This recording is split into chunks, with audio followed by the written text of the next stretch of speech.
and events manager at HealthLinks, and I really enjoy working with our team to put together these webinars for you each month and share more about how our partners and business community are working to improve the health of individuals in workplaces and around the community. These webinars are designed to relate back to our 6 benchmarks within our HealthLinks standard to help you gain more tools and resources to build a culture of health, safety, and well-being in your workplace. I am very excited for our presentation today and all about bike commuting, especially as we gear up for warm spring and summer days and Bike to Work Day that happens in June. And I'll introduce our speaker shortly. But before I do that, I just wanted to go through some housekeeping rules for you. So we're going to keep everybody on mute just to make sure that there's no feedback with any noise.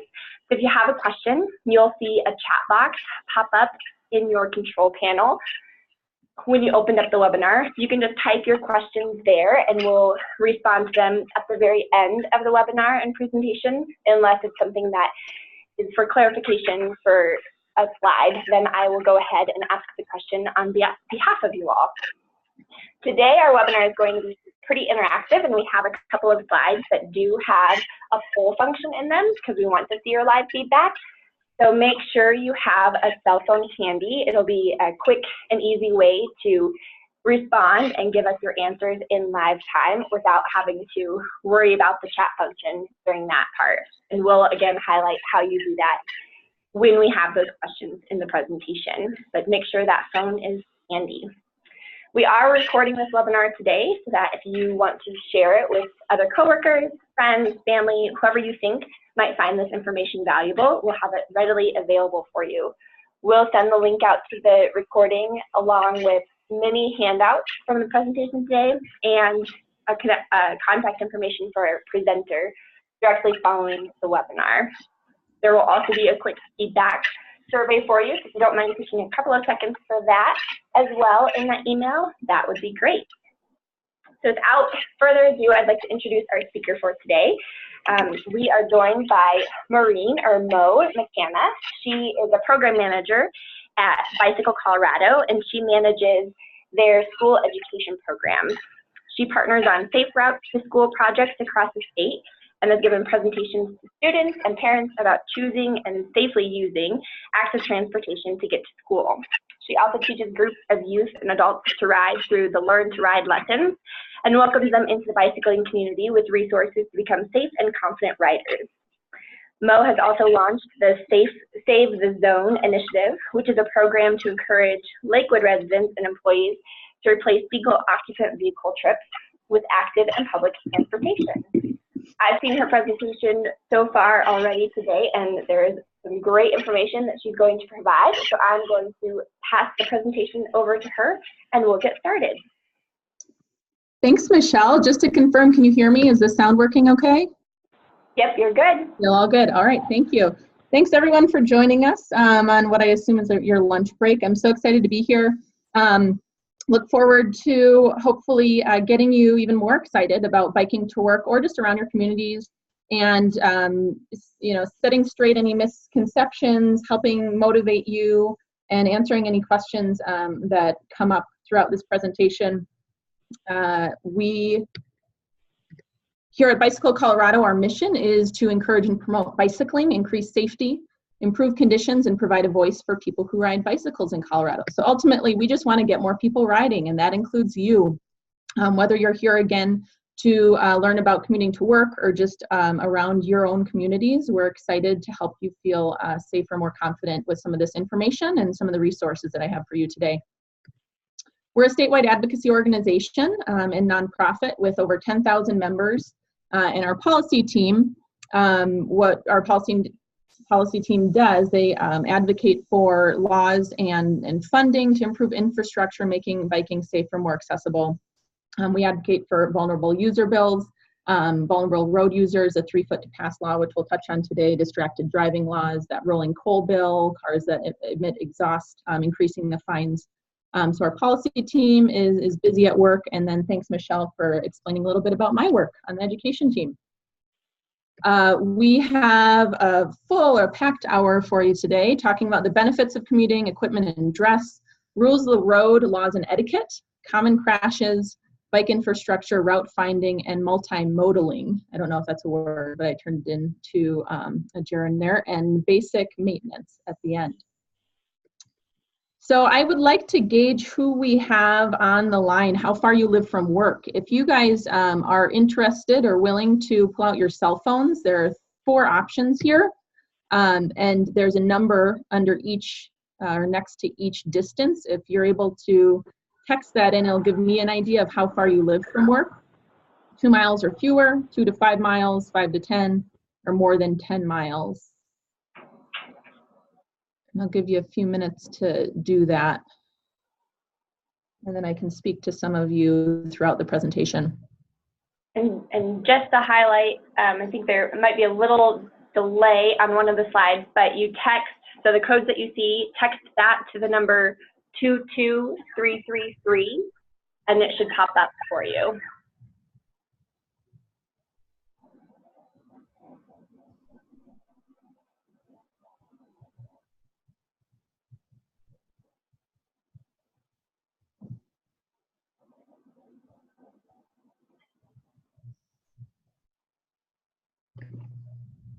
Are we good on the slide here, Michelle, or should I go back or forward for that 22333? I'd try going forward one more time for it. Oh, go back, sorry. Oh, forward. So I don't know why. It's not showing up on on the viewer's end, but it looks like 33% so far live within 2 to 5 miles, 50% live within 5 to 10 miles, and then 17% are more than 10 miles away. Okay. Excellent. Well, that's good to know. I'm right in that 2 to 5 mile range for my commute, and we'll also touch on those living further than 10 miles if you're interested in taking your bike all the way or partially to work. Another question here. Do you currently bike to work? So we have, yep, all the time. Yes, I bike occasionally. Nope, but I've tried it once or twice, or nope, not yet. And these are the codes. And again, it'll be the same number, the 22333, and then you can type whatever code for your response.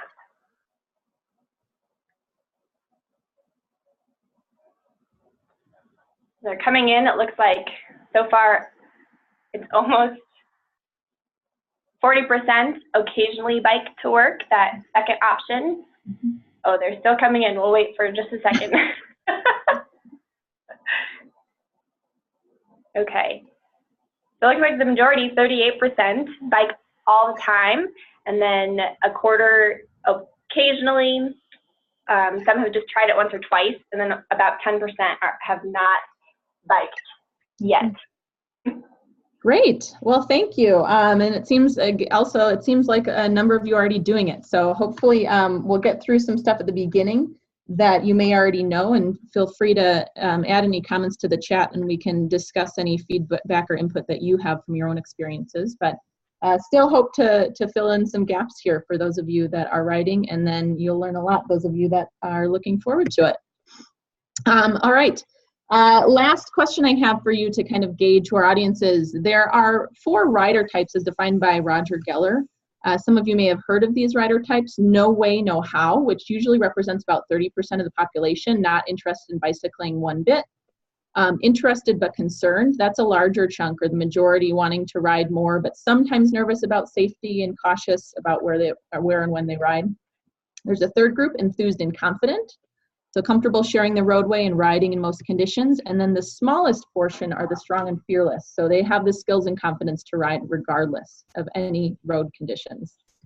So if you could let me know, maybe you never bike to work, but you still are strong and fearless because maybe you live too far to ride regularly to work. If you could give me an idea of your comfort level with riding or your interest in riding. If we fit the general population, we'll have the majority of the audience is interested but concerned, but we'll see where those numbers lie.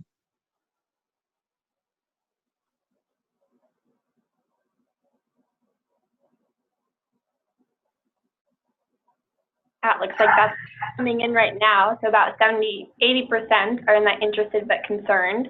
And then there are a few strong and fearless people on the line as well. About 20% of you are in that type of writer. Okay. Well, no one in the no way, no how. I guess that makes sense, or they wouldn't be tuning in. But good to know, interest and concern, and strong and fearless. Welcome. We're going to start a little bit with benefits of bike commuting. You probably have a bunch of reasons why you choose to bike, either to work or around your communities, or interested in biking at all. But to get outside, enjoy the outdoors. Today, maybe it was not as enjoyable of a ride. But connecting with community, that's huge for me, exploring new areas and coming across people on the bike path or streets. For exercise, maybe to replace a gym workout. Money, right? It saves money. You're not paying for gas. You're not paying for car maintenance. To avoid traffic. I love riding on my routes and on the trails, again, passing standstill traffic, and in a bike lane, maybe passing some bumpers, car to cars, or bumper to bumper cars. And then to improve air quality. So we had, I think it was 40 out of the days within June, July, and August last year, 40 ozone action alerts, which means the ground level ozone reached dangerous levels. So we can all be doing our part in choosing sustainable modes of transportation. Biking is one of them.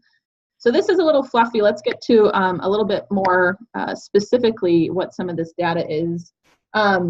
One, I think of the barriers for a lot of people is they think that it takes too much time if they were to bike to work. And there was a study a few years ago by Penn State, 90% of participants overestimated the length of their commute by at least 10 minutes, which I thought was interesting. We also have a study that demonstrated that commuters who bike to work, these are the long-term health benefits, 41% had lower risk of dying from all causes than people who drove or took public transit. 46% had a lower risk of developing and 52% lower risk of dying from cardiovascular disease, and 45% had a lower risk of developing and 40% had a lower risk of dying from cancer. So, that it's not only will it feel good and benefit you in the short term, but long term as well. And I've linked those studies if you want to take a look. You can also, those of you who are more interested in maybe the calorie burning on your way to work, there's a chart here that is based on the left, based on a 150-pound individual. And then on the right, there's Map My Ride has a calorie counter. And you can actually insert your weight, height, age, activity, distance, and duration, and it will tell you about how many calories you burn on your way to or from work, or you could combine both legs and get your overall single day travel, the calories that you burn in a day. So that's a great resource. I encourage you guys to do that, maybe for that little nudge, especially as a lot of people are preparing for the summer. And then how much could you save each year? This is a chart that we put together in partnership with Way to Go and the Denver Regional Council of Governments. I'm not going to go through this or break it apart too much, but it shows you how much you'll save at each distance. So on the left, it says how long your commute is. So it sounds like most of you will be maybe at that 4, 10, maybe even 20-mile range, to see how much you'll save if you leave your car home 1 day a week, and how much carbon dioxide you'll reduce, both in kilograms and the equivalent number of trees that would be absorbing that carbon dioxide.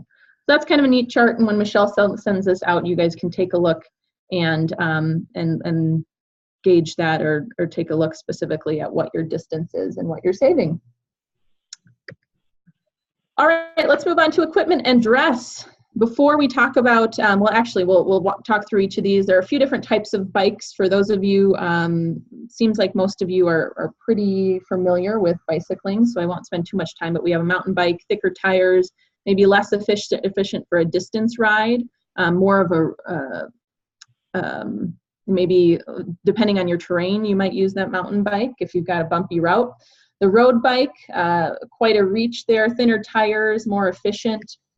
The hybrid is kind of both. It's a little more comfortable, a little more upright, and has tires maybe in between the width of the mountain and road. And then a cruiser bike, which I love, but I live up about 3 hills in a row, so it's not the most realistic or not the most efficient for me to have a cruiser, but I love them. And if you take maybe the B cycle, that's more of a cruiser style ride. So I'd like to ask you guys, which bike do you ride? And if you do not have one yet, you could respond with D.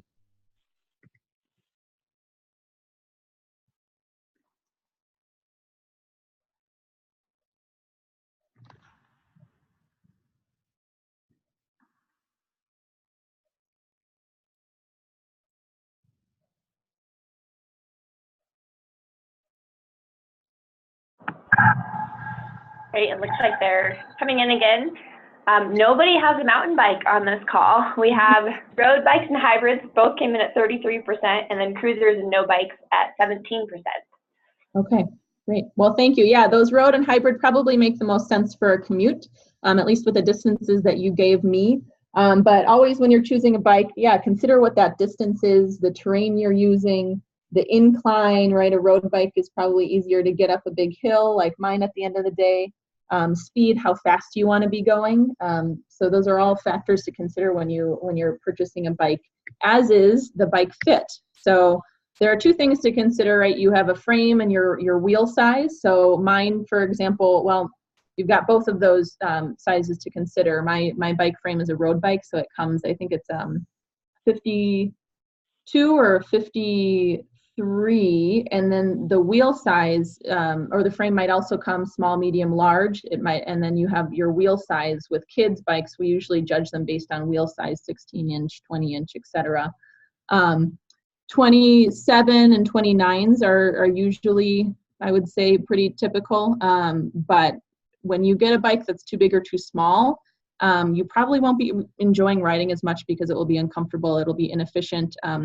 So when you go into a bike shop, they will actually fit you and size you to a bike that you purchase, or you can bring your own bike in for a fitting. But I would encourage you to do that before the season starts so that you're riding on a bike that fits you and that you're comfortable on and that you enjoy riding. Otherwise, you're going to be miserable and not want to continue doing it or do it again. When you're sitting over the frame of the bike, you want about 1 inch or 2 between you and the top tube, which is that tube that's connecting kind of the seat post and the front fork. And you want to position the seat so that you have a slight bend in your knee when the pedal is at the bottom of its rotation. So if you have too much of a bend, you'll feel some pain in the front of your knee. If you don't have enough bend and you're kind of tiptoeing on your pedals, you're going to experience some pain in the back of your knee or the back of your leg. So making sure that once you have the bike that's the right size, that seat position is in the right place for you. Helmets, question for you all. Helmets reduce the risk of severe brain injury by 66, 88, or 100%. And I'll come back. I think I missed the poll on that one, sorry. That's all right. No, that's my fault for not calling it out. The answer here, and I don't know if Michelle, if anyone has responded via chat or with a guess, but the answer here is B, it's 88%. We can't absolutely guarantee that it will protect you, but we've heard many stories and there have been studies to show that it's an 88%, it reduces your risk by 88%. Of course, that depends, you need to make sure that that helmet is fitting you properly. So we have the 2-finger test that you see here, 2 fingers above the eyebrows, 2 fingers parted like a peace sign with the buckle below your ear, so that if you are in a crash, that buckle catches your ear, and then just 2 fingers below your chin, under that chin strap. A lot of people might have a hanging strap or their forehead is exposed. But that's not gonna protect you if you do take a fall. That helmet will just shift and not stay in position. So make sure that you have a helmet that's secure, and replacing your helmet every 3 to 5 years. A lot of people don't know this, and maybe have a helmet for 10 years. But that foam, it does deteriorate over time. And I just yesterday were working with a kid who didn't have that plastic casing on the top, and that's important too, just to keep the styrofoam together in place. So everything about your helmet is really important, and make sure that you are replacing it every 3 to 5 years, or if there's a major crash that you're in, because that will jeopardize the quality of the helmet too. Checking yourself. So once we got our helmet on our head, checking what else you're wearing. We always encourage a bright shirt. Make sure you're wearing pants or shorts that will not get caught in your chain. And then shoes, closed-toed shoes we encourage. And if you have shoelaces, make sure they're tied, right? You don't want to be wearing all black on your bike and have some baggy pants that might get caught in the chain. That happened to me all the time as a kid. And just, again, making sure that those shoes will stay on your feet. Most of what I have on the left side here is athletic wear, but you certainly don't have to be wearing athletic clothes to bike to work. And there are some images as we go through the slideshow that will show you how other commuters might dress on their way to work. And I've certainly seen a lot of cyclists with their professional clothing on, or with their work clothes on. Yeah, and another thing, this is just, I will give an example of my own. I was riding the other day, I had tennis shoes on, but I pronate, so the heels and the soles are pretty thick. And I was traveling west on Alameda and Santa Fe, kind of a tricky crossing there. And I was about to take off. I had a light to go, and I took off. And my shoe, it was a tennis shoe, it was tied, everything was fine, but my shoe got caught between my crank and my pedal. And I fell, and that's the first time I've fallen in years, and I'm a confident bicyclist. So it just goes to show, make sure that no matter how confident you are as a rider, you've got your helmet on and that you're wearing the proper gear. I was even wearing the proper gear and something went wrong. So a reminder to you all out there. Some optional clothing as well. If you have a longer ride, of course, padded shorts and gloves, or a bumpy ride, those gloves will come in handy so your hands aren't hurting by the time you get to work. A bright vest.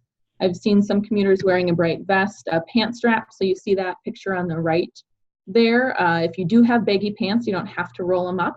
You can grab one of, this one in particular is reflective as well, but it just keeps that extra fabric in it.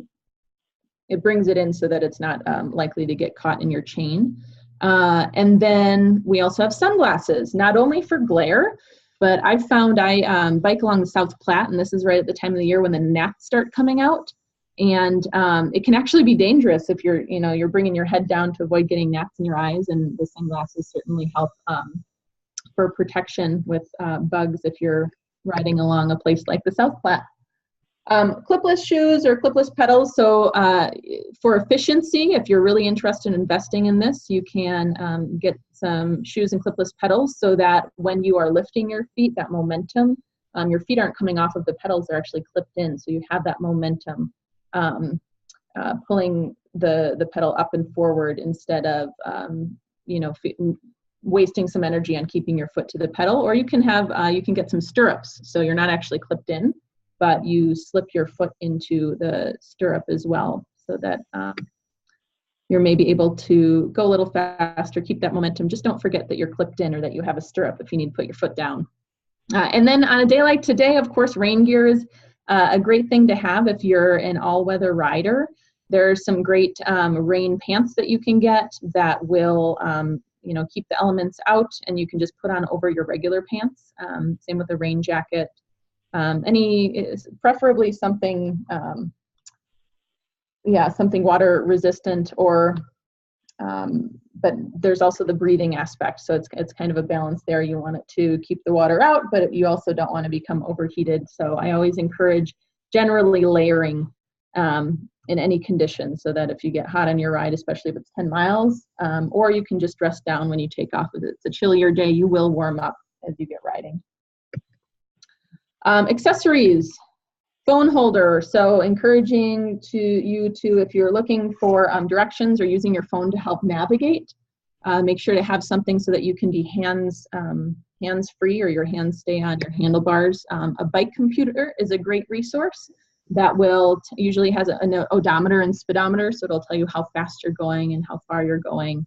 But these days, actually, we have watches or phones that can do the same thing. So that's a little dated, I guess.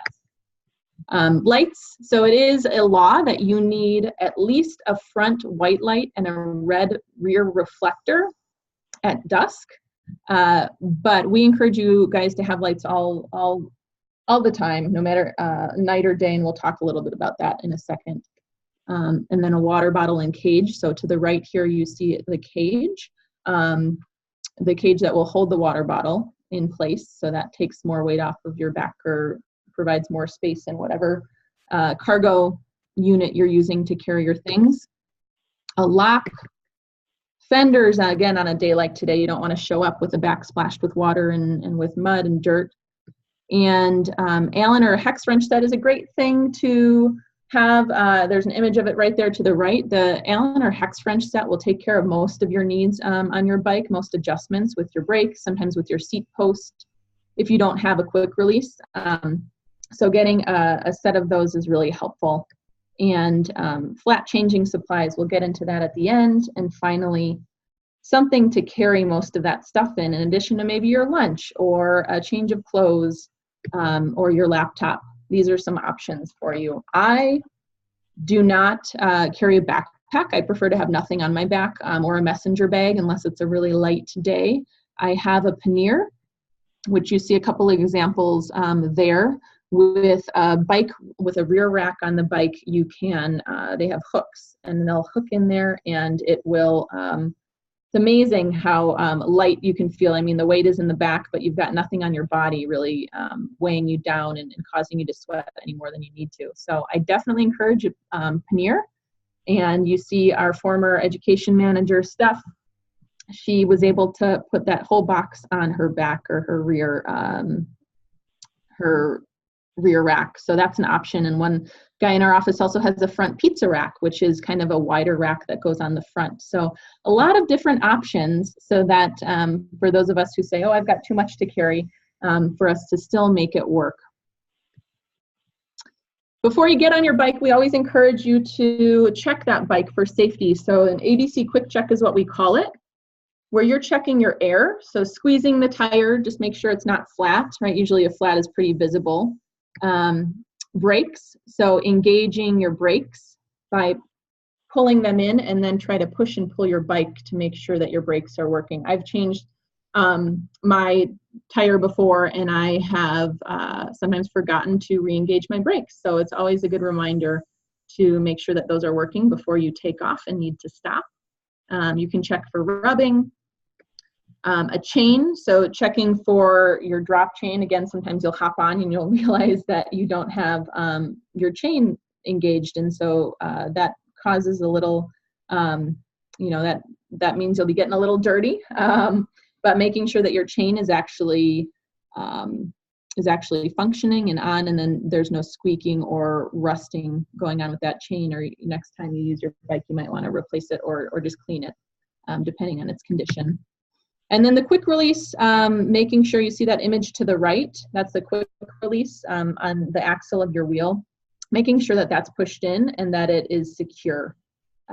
Otherwise, you're going to be riding a unicycle. That wheel might go flying. And actually, the other day that happened to me, I was with a group. We were kind of in we were a group of bicyclists riding in Rhino, and we had a whole bunch of bikes on a rack, and they were all kind of tangled up, and when I pulled my bike off, my quick release was unlatched. So I realized, fortunately, before I got on the bike that was the case. So always check your quick releases. And then we also, another option to make sure that everything is intact is kind of lifting your bike a couple inches off the floor and just dropping it and seeing if you hear anything, kind of shake or any noises that you typically wouldn't hear, or just take it around the block for a spin. And I know I went over these really pretty quickly. We'll come back to the maintenance part, especially air and those of you interested in flat changing. But a couple things to remember is that if you squeeze that tire and you need more air, it's not a complete flat, that the sidewall of your tire will say what your PSI is, so pounds per square inch, and then also making sure that whatever pump you're using, it will work with your valve, either the Presta or the Schrader valve. So two different types of valves. Mountain bikes usually, well, I guess there's maybe more Presta these days, but usually kids or mountain bikes have the Schrader and then Presta on the road. Locking your bike. All right, making sure that once you get to your destination, your bike is secure.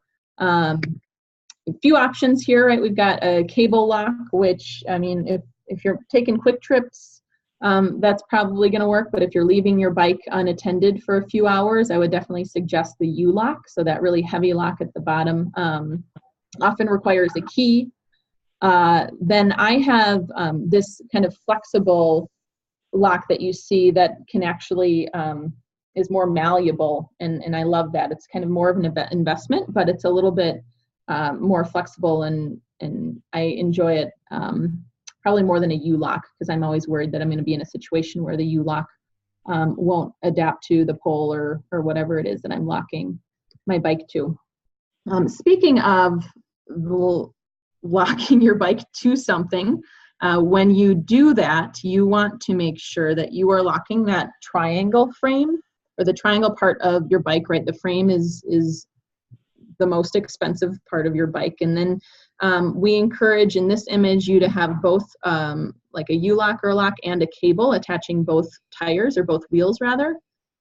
When you're doing this though, if you can only lock one, there are kind of two arguments. One, you could say the rear is the most expensive because it's got, it's got your gears, it's got your chain and all the components on it. So you might want to favor locking that part. The front though is probably the easiest to swipe because it doesn't have the chain and those components. So someone can just unlatch your quick release and run off with it. So I usually don't leave my bike overnight, right? I don't think I ever have, but I usually just lock my front tire. So it's really up to you, but making sure that you are thinking about what you are locking up on your bike. Also double checking to make sure you actually have the post in the lock situation. There are a couple times when I've actually missed the pole or the bike rack that I'm locking it to, and then catch myself. So always double check before you leave your bike and you think it's locked. Cleaning up at work, right? This is another concern that a lot of people have, hygiene, right? When I get to work, what do I do, or how can I make sure that I'm presentable and feeling clean? So one thing to do is to start clean. So making sure that you, if you take a shower in the morning or in the evening and you get on your bike, there's kind of sometimes for me a difference between a clean sweat and a dirty sweat. But if you're clean and you get to work and you kind of dry down a little bit, it's just kind of like getting out of the shower again.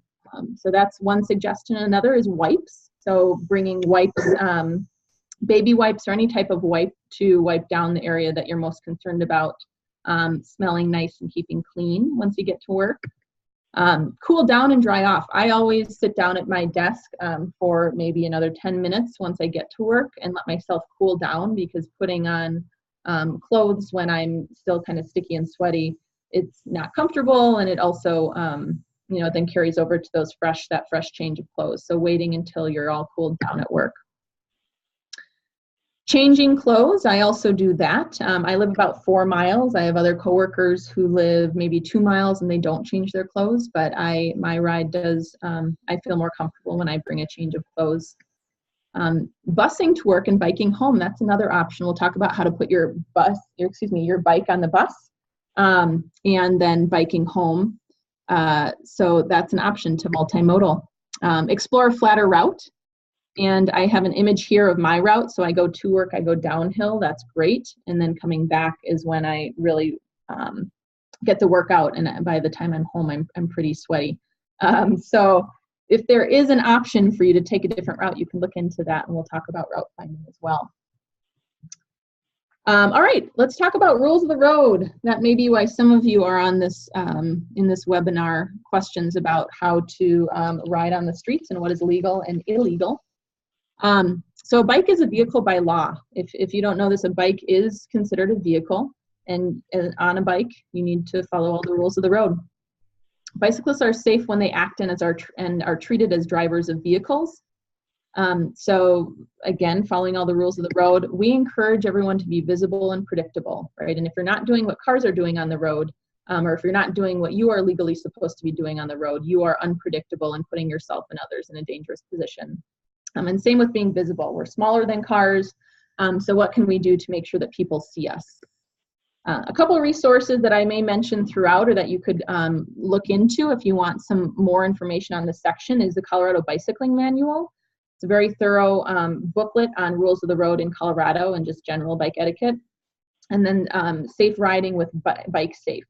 That is has a bunch of videos on how to position yourself and how to handle riding on the road and bike lanes and intersections.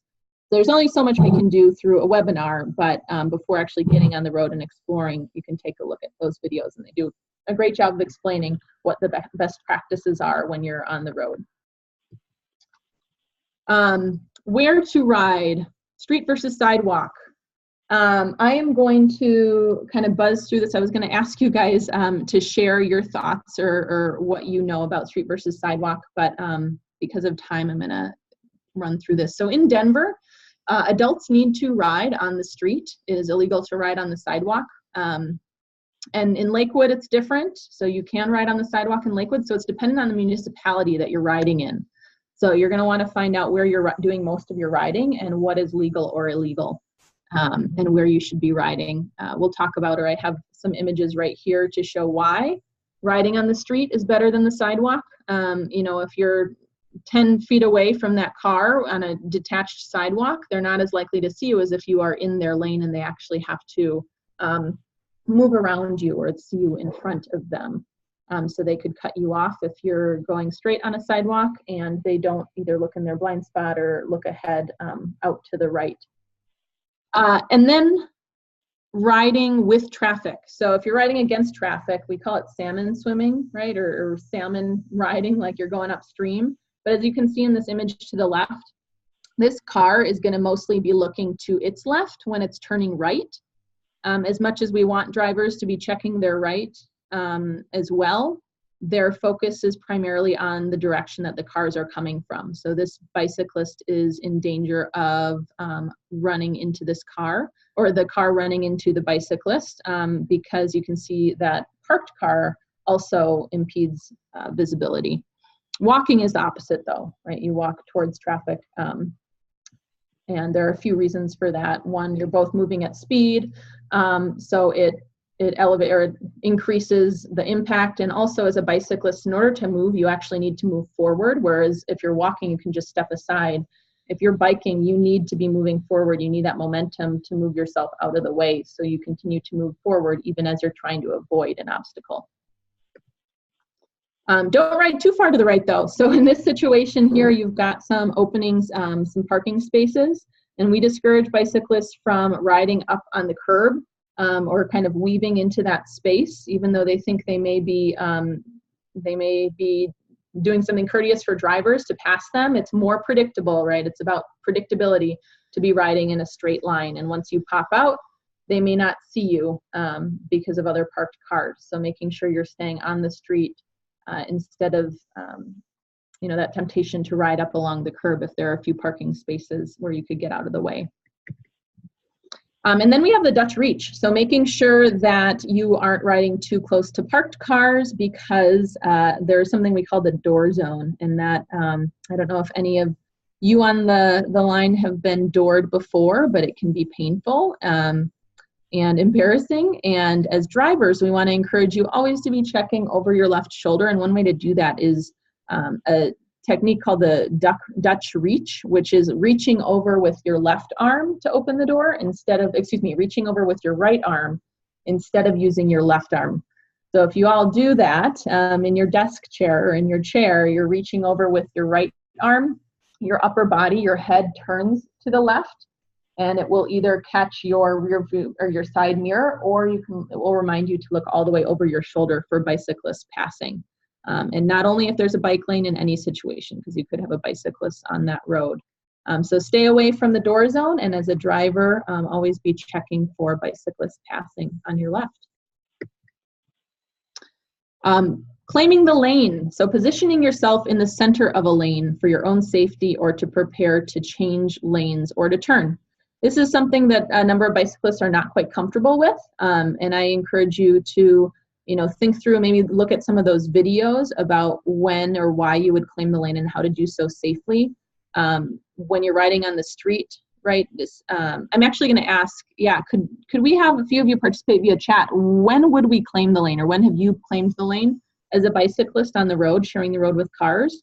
When have you positioned yourself in the center of that lane? We've got the next slide goes over a few situations, but I'm curious what you all have done, or what situations you've found yourself in where you feel more comfortable moving to the center of the lane.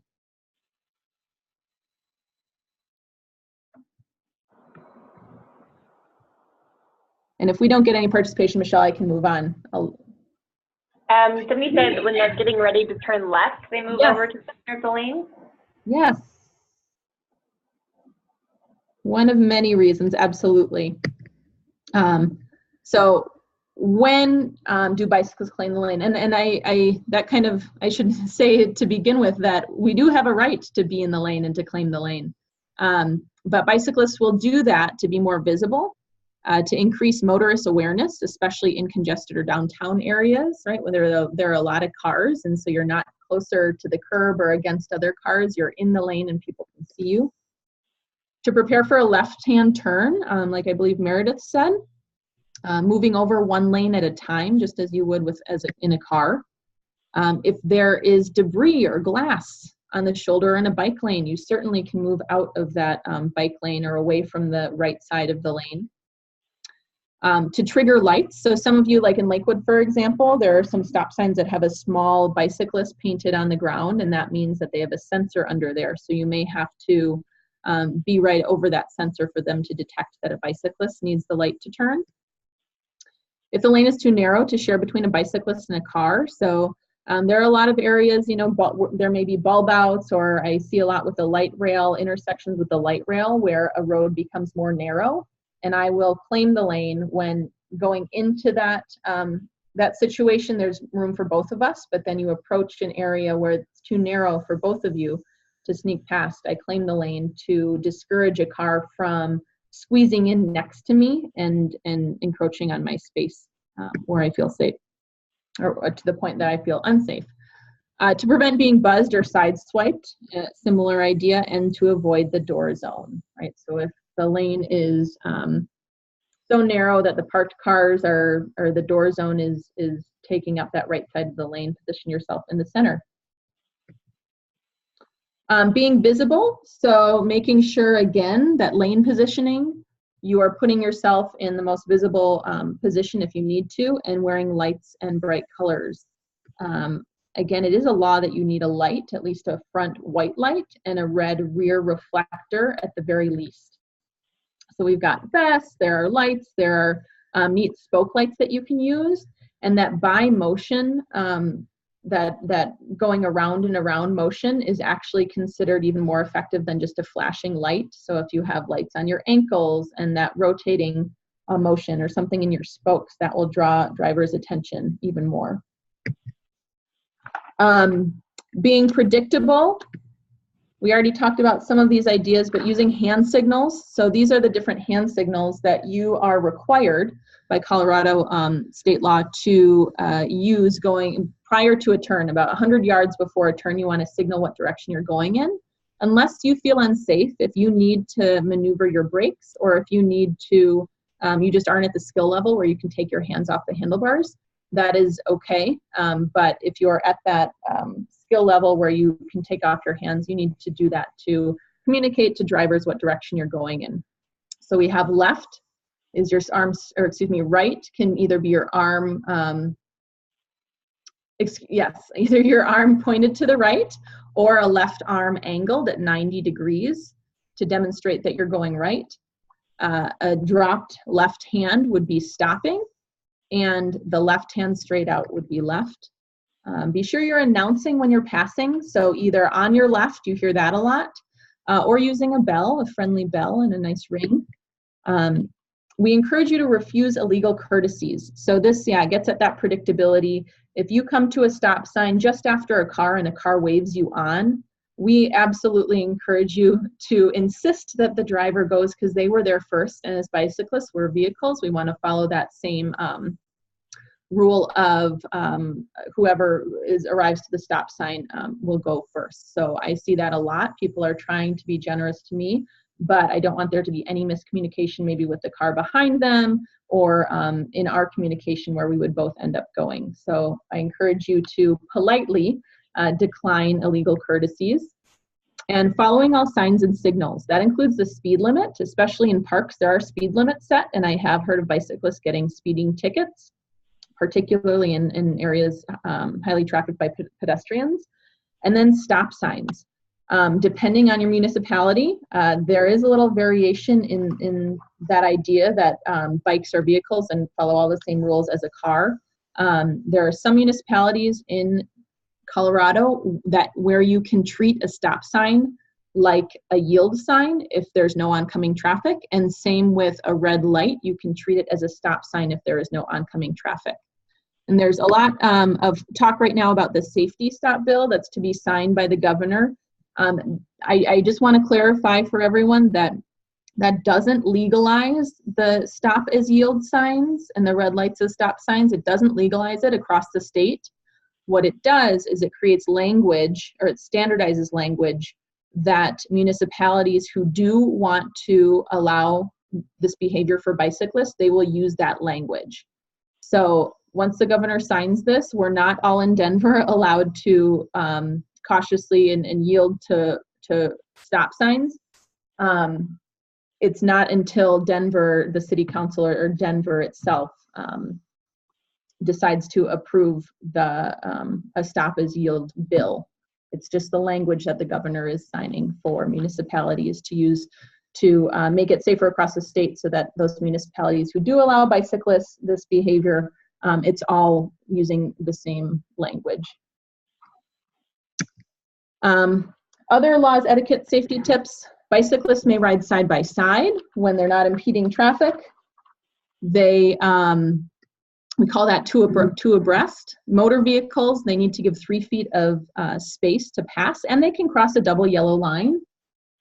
So that's something that is oftentimes, drivers don't realize this. So they try to sneak past a bicyclist, between the bicyclist and the yellow line, but they actually can pass a double yellow line as long as there's no oncoming traffic that puts them or the other driver at danger or in risk. Pedestrians have the right of way over bicyclists, right? So make sure, again, that we're not stopping in a crosswalk when pedestrians need to walk past. On a trail, pedestrians do have the right of way. We discourage you from listening to headphones, and it actually is illegal to text ride a bike as a vehicle. So I have not heard of anyone getting a ticket for texting and bicycling, but we discourage that behavior. And listening to headphones, again, the advantage of being a bicyclist is that you do have that awareness, and that's part of why, as Bicycle Colorado, we testified in favor of the safety stop language and legislation, because as bicyclists, there is a difference. We have this awareness. We're not surrounded by walls of steel, and the headphones will, that does take that away. So you're not aware of the sounds happening around you. Railroad tracks, making sure that when you're crossing railroad tracks, you do so perpendicular to the railroad tracks or the light rail tracks, or your tire will get caught. So that's a dangerous situation. I always, even if I'm almost perpendicular, I make sure to veer my bike and approach the railroad tracks perpendicularly, so there's no risk of getting a tire caught. Be cautious when the sun is low and drivers have glare. Just on my block, I was outside. I had gotten home from work on my bike, and someone pulled right around the corner, and they were heading west, and the sun was low, and they ran right into a trailer parked on the side of the road because the sun was in that position that it was blinding them. So if that were a bicyclist, just be aware that cars that are coming towards you, if they're heading west, they may be looking directly into the sun, and to be a little more cautious and claiming the lane, as we said, when appropriate. A few quick skills to go over when you're commuting. You want to make sure you have these skills down and are comfortable doing these probably before you get on a street or even a trail. Scanning comes in handy, looking over your shoulder. The rock dodge is a quick twitch with your front wheel so that you're not veering into the lane, but you're just making a quick twitch and adjustment, which you'll see this bicyclist on the right is approaching a grate, that they don't want to veer in front of the car, but they want to avoid the grate. And this actually happened to me. There was some glass in the bike lane and a car passing me on my left, and I had to use this quick twitch, the rock dodge technique. And then an emergency stop where you're putting your weight back, pulling both brakes. Right is rear, left is your front tire. You never want to pull your left brake abruptly. That could result in you flipping over the handlebars. So either engage the right or both. And with the emergency stop, you're going to use both and draw your weight back. So there's less chance of you flipping over your bike. So this might be if there's a big pothole or a curb or something comes up that you need to abruptly stop for. Common crashes. Something to think about, that the majority of bicyclists and crashes result from something that both road users could have done. And we at Bicycle Colorado and in the media now, we're calling them crashes and not accidents, because something could have been done in most cases to prevent it, whether it's riding more slowly, being more alert, not being distracted, or even road design. So we encourage you, as you start talking about a collision or something that happens on the road between two bicyclists, a bicyclist and a driver, to be using that term crash instead of accident. And I'm going to kind of just rush through these a little bit, but ultimately what this shows is that a lot of crashes in Denver happen from at intersections, right? So there's a lot of communication that needs to be happening there, and a lot of people coming from different directions. Contraflow riding or wrong way riding on the sidewalk results in a lot of crashes as well. And both bicyclists and motorists could have done something wrong based on national and Denver data. So let's take a look at what those are. We have a right angle. So that's where you see this person riding on the wrong, or the left side of the street. So making sure you avoid that, so you are not getting, you are not being hit by a car turning right as you're traveling against traffic. Left cross, right? This can happen if you are sitting right behind a car and this car turning left doesn't see you because you're kind of hidden. Maybe there is glare or sun, so they don't see you. And maybe they misjudge your speed going through that intersection. So being very cautious if you're going straight and the car is turning left that they see you. The right hook. So this is something I'm going to show you in the next slide, some infrastructure that can, that can correct these types of crashes. But this car turning right in front of the bicyclist will often happen. So you can avoid that by claiming the lane in this situation. So if you're going through and that car is turning right, an option for infrastructure would be to take something like this lane, this bike lane on the right side, and this car could be turning right in front of you, but instead creating a right turn lane and then a through lane for the bicyclist. So kind of not the exact same intersection, but an idea of before and after road design. So some infrastructure, I just want to talk briefly about infrastructure. A lot of things that infrastructure can do. Direction of travel, visibility, intersection positioning, where to expect bicyclists or cars. It can communicate wayfinding, and a bunch of examples here of bike lanes. Everything from the protected bike lane, so anything that has a vertical element would be a protected bike lane. Bollards are those plastic pillars that you see. A buffered bike lane offers a couple of feet of space between you and traffic. Contraflow bike lanes, some people don't care for them. We do have one down at Civic Center Park. You have seen that probably, where it feels like you're riding against traffic, but it's fortunately a protected bike lane with that curb there. So don't be riding against traffic unless you have a designated lane to do so. Shared use bike paths, again, make sure you're yielding to pedestrians. And a sharrow you see there, that chevron is where you should be riding your bike. This hasn't been proven to increase safety, but it does let drivers know that bicyclists will be sharing this route, and roundabouts. So in a roundabout, you may claim the lane, and it's encouraged that you do that, so that cars, roundabouts are pretty crazy as is. And so as a bicyclist, if you're maneuvering through a roundabout and there isn't a sidewalk for you to do so, you can claim the lane and ride two abreast through that roundabout. Here's some other green infrastructure that you might see. So a turning cue box. That might be something to set you aside so that you're not crossing over maybe 3 lanes of bikes before you turn, or 3 lanes of cars rather before you turn. A bike box puts you front and center so that bikes can get going. They're not slowing down traffic behind them if they're behind some cars and have cars behind them. It's the most visible place for bicyclists. And then a mixing zone. Any dotted line or dashed line that you see as part of a bike lane will tell you and the drivers that both vehicles, bikes and cars, will be there.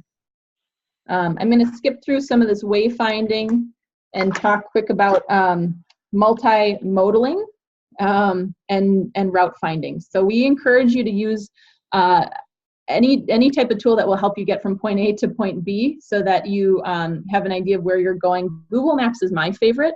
And if you select what is the menu, it's 3 dashed lines at the top. You see this drop down bar on the left. And if you click bicycling, all of that green shows up for you. So if you look at the map on the right, there's a bunch of green, there are a bunch of green lines. That shows all the bike infrastructure. So that's a fantastic resource to use for you to see just generally where you're going and what bike routes might be on the way.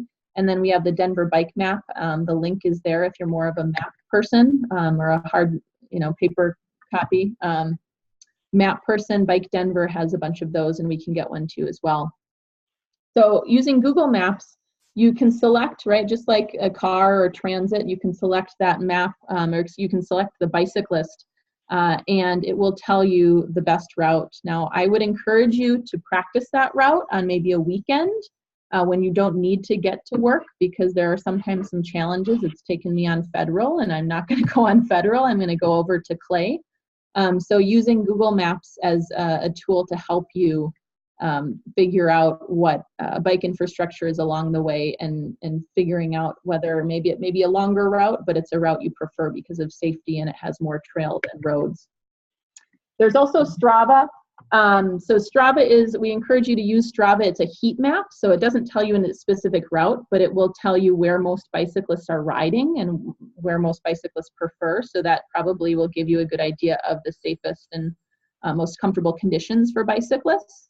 And that's through an app. And then we also encourage you to try biking with the bus and light rail. So I love taking my bus on light rail. My bike on the bus. It's a great alternative if you know one half of the day is going to have different weather than the other. And it's also a great option if you are traveling 10 miles and you only want to bike 5 of those miles. I have a link here. The bikes on the bus will tell you, it walks through our bike rack on the bus. Evan Gatsios with Way to Go is the one who talks you through that, and it is using an example bike rack on the bus that is housed underneath Union Station in the bus corridor down there. So you can actually go and practice putting your bike on the rack without you being in front of a bus that needs to take off for its next stop. So I encourage you to watch that video. And then we also have the option of taking our bikes on the light rail. So in this case, you go up to the light rail stop. There's some paint on the ground that says what door you can use. It will be the back of the car. And you walk up with your bike and you sit with your bike. Most rails don't have racks that you can actually put them on, with the exception of the A-line, the commuter rails. The commuter rails are also flat level boarding. So on most rail lines, you'll have to lift your bike, and then you're going to stand with your bike to each back of the car. There's some basic maintenance here, and I need to wrap up in a couple minutes. I am going to buzz through this because a lot of people are asking or have asked about chain. What do I do with my chain? Steps to clean and lube your chain. So we encourage you to use something as simple as Dawn, warm water, and a toothbrush. So Dawn soap, where you're scrubbing your chain. You dry it with a rag, you let it sit. Excuse me, you need to apply. Yeah, so I'm sorry, I skipped a step in there. So you dry the water you would use to clean the chain. You apply the lube, as you see in that picture on the right, and then you wipe excess with a rag. And the tip here is to flip your bike upside down so it's on its seat, and maybe put some padding down for the handlebars so they don't get scraped up. But you rotate the pedals while it's upside down, and that moves the chain in its circle, and then you're holding that rag along the chain as you're either cleaning the chain or applying the lube or brushing the chain. So flipping that bike upside down gives you a lot more control over the bike and what you're doing. And there's wet versus dry lube. In this climate, obviously we'd have some dry, we'd prefer dry lube. Even on days like today, generally we're a dry climate. And you are gonna lube each month the same number of days you would ride in a week. So if I ride 5 days a week, I'm gonna lube my chain 5 times in a month, if that makes sense. So if you ride 2 times a week, you're gonna lube your chain 2 times a month. Checking your wear on your brake pads. You're gonna wanna do that every once in a while, making sure that they're positioned correctly. Sometimes they'll be angled and rubbing. So you wanna make sure that your brakes are aligned properly against the rim of your bike so that they're not being worn down, so that they're being consistently worn down. And then when they reach a certain point and you don't see those divots in them anymore, you're gonna wanna replace your brake pads. Preventing flats, we've got 1 minute left, so I'm watching the clock here, Michelle. And I will click through some of these. There are a number of things you can do to prevent flats. A lot of them, the proactive things when you're riding, looking ahead and brushing things off. There are some options for slime, putting that inside your tire, and armadillo tires that are super protective and they are not prone to getting flats or punctures. A few different types of flats here. And the fixing a flat, as much as I would love to go through this, honestly, there's only so much I can tell you. A lot of you will probably learn best by watching, and that's how I did it. By actually watching someone and videos of someone changing a flat, and then myself practicing. My last comment is practice when you're not under pressure, and that goes for everything here that I've talked about. So going out for a ride when you're not going to work, some options for carrying your cargo when you're not taking off to work. So how can you pack things up and what type of system works best for you? Practicing to fix a flat when you are not in a situation when you're stranded and need to get somewhere. And videos are a great resource, like I said, to change the flat, to put your bike on the bus, and to look at some navigating and research how to navigate road riding and lane positioning. So I want to thank you all. I wish you happy commuting, and I'm happy to follow up. This was a lot of information. I didn't even get through it all, but I want to encourage you to register for Bike to Work Day, which is June 27th. And Bike to Work Month in Colorado is June, because the mountain towns, it takes a while for their conditions to get nicer so everyone in the state can ride. So we're June 27th, and that whole month I encourage you to ride, which means you have all of May to start practicing.